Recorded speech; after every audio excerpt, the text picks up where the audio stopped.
The Democratic Party finds itself in the midst of an identity crisis, with support from young males and independents dramatically eroding, and some of its prominent members breaking rank. Politicos say the party's on the wrong side of the culture wars and in desperate need of a unifying voice.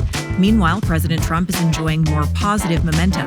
In this episode, we sit down with pollster Brent Buchanan for a deep dive on the American public's current view of the Democratic Party and Trump's second term. I'm Daily Wire Executive Editor John Bickley with Georgia Howe. It's Sunday, June 15th. Happy Father's Day. This is Morning Wire. If you run a small business, you know there's nothing small about it. Even the smallest decisions can feel massive. That's where Shopify comes in. Shopify is the e-commerce platform behind millions of businesses around the world, from household names to brands that are just getting started. You can tackle all the important tasks all in one place, from inventory to payments to analytics and more. Even marketing becomes a breeze thanks to their built-in tools for running social media and email campaigns, helping you find new customers and keep them coming back. Plus, Shopify's global selling tools have you covered internationally in over 150 countries, and their award-winning point of sale connects your online and offline sales all in the same place. With an impressive 99.99 uptime and the highest converting checkout experience on the planet, you'll never miss another sale. That's the Shopify advantage. Get all the big stuff for your small business right with Shopify. Sign up for your $1 per month trial period and start selling today at shopify.com/morningwire. Head over to shopify.com/morningwire. Again, that's shopify.com/morningwire. Joining us now to discuss the public perception of the Democratic Party as well as President Trump is founder and president of Cygnal polling group, Brent Buchanan. Brent, first of all, thank you so much for joining us. Hey, great to be back. So look, we've been seeing a lot of reports of consternation from within the Democratic Party, some people talking off the record, some people talking on the record about the sort of disarray of the party. Is this overblown? Are they seriously in trouble right now in terms of public perception? They're definitely in trouble, and we've been tracking this almost weekly since Trump became president, and they've really cratered in their image. And in core constituencies that they would normally be doing pretty well with, they're falling apart. And as you look at Hispanic voters, you look at Black voters, they're really underwater everywhere. Young women, they're underwater. A bunch of groups that they should not be having a problem with. But their entire message has just been anti-Trump. So if Trump takes position A, they walk over to position B, and they claim that they have to be there because Trump's at position A. The problem is Trump is picking positions that are 60, 70, 80% popularity, and the Democrats are backing themselves into these tinier and tinier corners, and they don't have a messenger. They don't really have a message. And so they're just simply reactionary, and that's not resonating with voters. But in terms of the messenger, is anyone actually separating themselves? Is it actually AOC at this point? Well, we've asked a couple times, who do you think the head of the Democratic Party is? And Barack Obama's up there. Kamala Harris is up there. I've seen polls that have Pete Buttigieg up there. Gavin Newsom's really not up there because outside of California, he's not incredibly well known outside of, the most highly attuned individuals that pay attention to politics all the time. And nobody gets above like 25%. So it's so clear that they're fragmented, not just on their message, but on their messengers. And then you throw on top of that you have a lot of people who are looking ahead to 2028 in the Democratic Party. So their goal is not going to be to figure out, Wes Moore, governor of Maryland, or, Gretchen Whitmer, governor of Michigan, Andy Beshear, Democrat governor of Kentucky. None of them are going to get in a room and come together and say, what is our message for the Democrat Party? Because they're all interested in what is Andy Beshear's message for America and for the Democratic Party, because I would like to be the nominee. And so it really complicates their ability to pull stuff together from a messaging perspective, because you're going to have 20 people who want to be president next. Right. And the Democratic Party, with its numbers across the board looking so grim, is there a sense, too, that these messengers actually don't want to align themselves with the party? They actually want to take the sort of Democrat part out of the messaging? Well, you've got someone like Rahm Emanuel. He was in Obama's White House and, recently an ambassador, I believe, to Japan. And he's coming back to Chicago, and he's trying to say we can't keep going off these cultural war cliffs. And we've got to get back to issues that matter to working class voters. The problem is the Democratic Party is now, the base of the Democratic Party is no longer working class voters. Those folks have shifted towards and continue to shift towards Republicans, both non-white and white.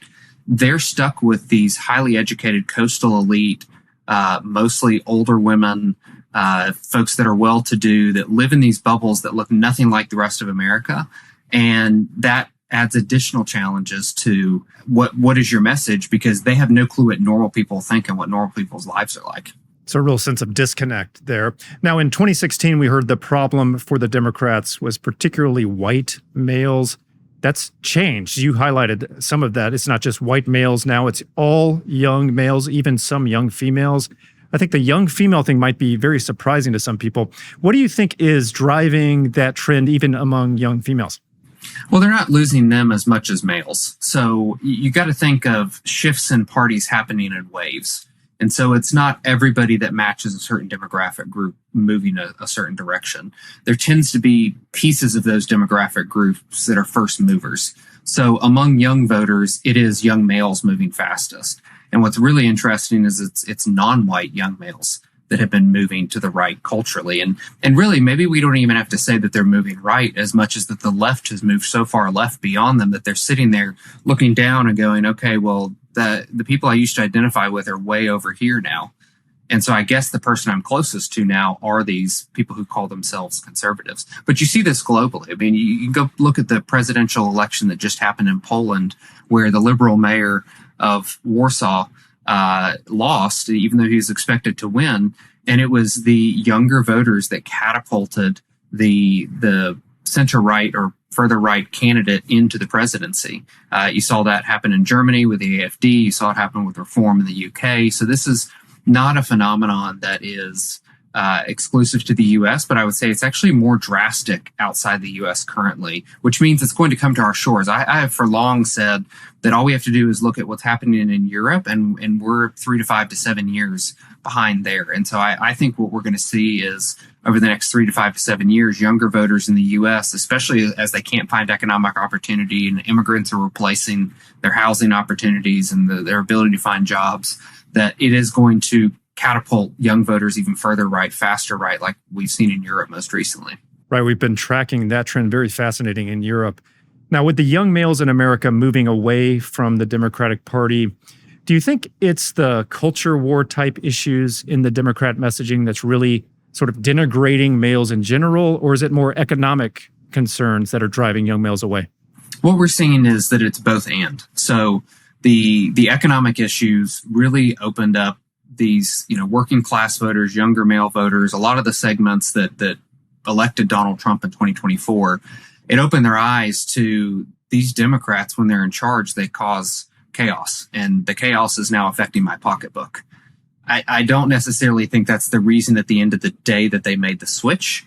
I think it is those cultural issues, and those cultural issues that you mentioned are essentially proxies for radicalism.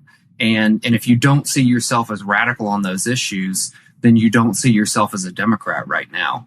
And yes, maybe it does come down to, I'm going to make my vote on, men and women's sports. I don't think a lot of people are walking into the voters booth and they're like, the one issue, the final deciding factor, I think they're proxy topics for radicalism. And it's something that the Democrats were really good at doing to Republicans for a long time on abortion. Where it wasn't about abortion alone. It was about what a Republican's position on abortion represented about how radical they were on not giving an inch on anything and how they didn't care about women. And you could just kind of see how you unravel it into other topics. And I see the culture wars of today that Republicans have finally realized that those are the best vehicles we have to show how radical the Democrats are. Now, Trump, like when most presidents come into office, experienced a dip in approval rating at first. He started to make a rebound, though. What is going on with Trump's approval, specifically on the economy? How's he doing so far compared to other presidents at this point in their term? He started off like a rocket ship. I mean, so many key questions that we look at, like direction of the country and including his image also, are you favorable or unfavorable of Donald Trump? Once he got inaugurated, those numbers skyrocketed to the positive for him. Even the initial days of Doge and Elon Musk being there and 100 executive orders on every topic you can imagine, radical, drastic change. And I'm not saying radical in the sense that I don't agree with it, but it was very different than what people had experienced the month before, or the year before with Joe Biden as president. So in looking at that, people were okay with the change. It was the tariffs that kind of threw a wrench in his image and how people viewed him, and therefore it affected how they saw and gave him approval on his handling of certain issues. His strongest issue is still by far illegal immigration and border security.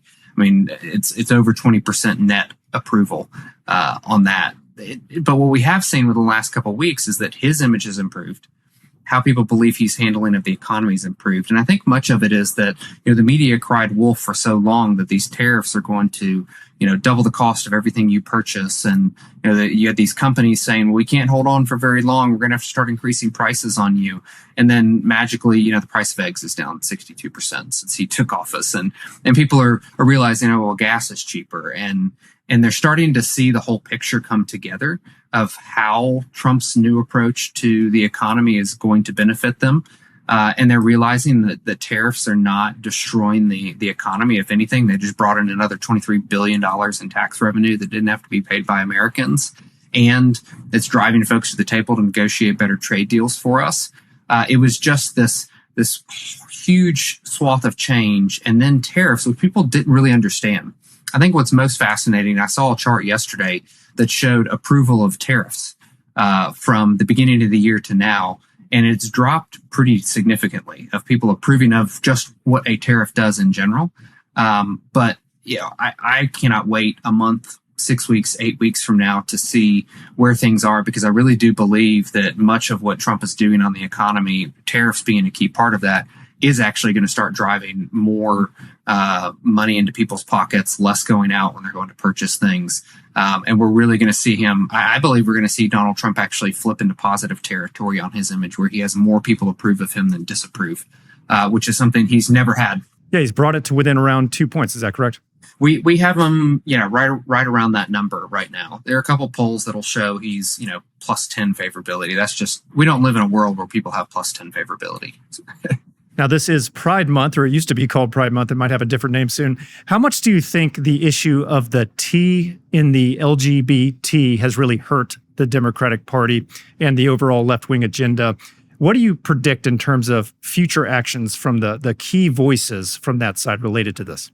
Well, it seems like, considering the percentage of the population that they are and the percentage of the LGBTQ, whatever other letters and numbers and symbols we're adding to it today, they represent a small portion of that. But when you look at media attention and how loud their voices are and how often their issue is brought up over other people in that coalition's issues are brought up, it's significantly outsized. And going back to what we were talking about of reasonableness and radicalism, when you talk about the LGB, those are things that we've all heard about for 30, 40 years. And, they started out, let us, have a relationship, let us get married, now bake our cake. Now, and they kind of realized that they'd pushed the envelope too far in going from them having freedom into pushing into other people's freedoms. And the transgender crowd and those who support them have not figured that piece out. And they keep digging, like Democrats in general, they just keep digging further into the issue, where it's not just about, a 40-year-old person can decide if they want to change their gender. They want to, in California, take away a 6-year-old child from their parents if they do not do the gender transition surgery on a 6-year-old child. And that is where you go from reasonableness to radicalism. And that is why the T in LGBTQ has so drastically brought down the whole movement. And there was a survey that I saw the other day that among conservatives and moderates, there's been a decline in the support for gay marriage, which nobody's even talking about that issue right now. Yet it's declining because of this anchor of the radical transgendered ideology. And didn't you recently feature some specific polling on this trans issue that was really bad for Georgia Democrat Senator Jon Ossoff? Yes. So we worked with the American Principles Project and did a survey in Georgia. It was a couple months ago. I don't expect it's changed anything for the positive for him in that sense. We asked what's called a generic ballot, and that is, you want the Republican or the Democrat for U.S. Senate. The Republican leads out by 1 in that instance. Then we said, okay, well, what about Democrat John Ossoff and a Republican? Didn't even name a Republican. It's tied. That's not a great place for a sitting, incumbent member of the Senate to be in a purple swing state where, you're tied with a nobody who just happens to have a label. And then we said, if you knew John Ossoff, and I don't have it in front of me, so I'm not going to get it exactly right, but if you knew John Ossoff, voted against getting rid of men and women's sports, protecting women's sports, that's it. That's all we introduced is the information. Who would you vote for, John Ossoff or a Republican candidate? And John Ossoff drops down to 38%, which I've never seen an incumbent drop that far and go under 40%. And the Republican leads by 14 points in that instance on a single issue. So, the Republican ecosystem needs to be just running that one ad over and over again for the rest of this year to get John Ossoff to a place where he couldn't ever come back from. And I think that shows the power of these culture issues, and that Republicans need to be willing to fight these culture wars of what we believe, because we have a strong majority on our side of these issues, and they're becoming less of a silent majority, which is encouraging. Well, it's unsurprising that the Trump administration has really leaned into this issue so heavily and done a complete 180 from how the Biden administration approached Pride Month, for example. Brent, thanks so much for talking with us. Hey, thank you, John. That was Brent Buchanan, founder of Cygnal Polling Group, and this has been a weekend edition of Morning Wire.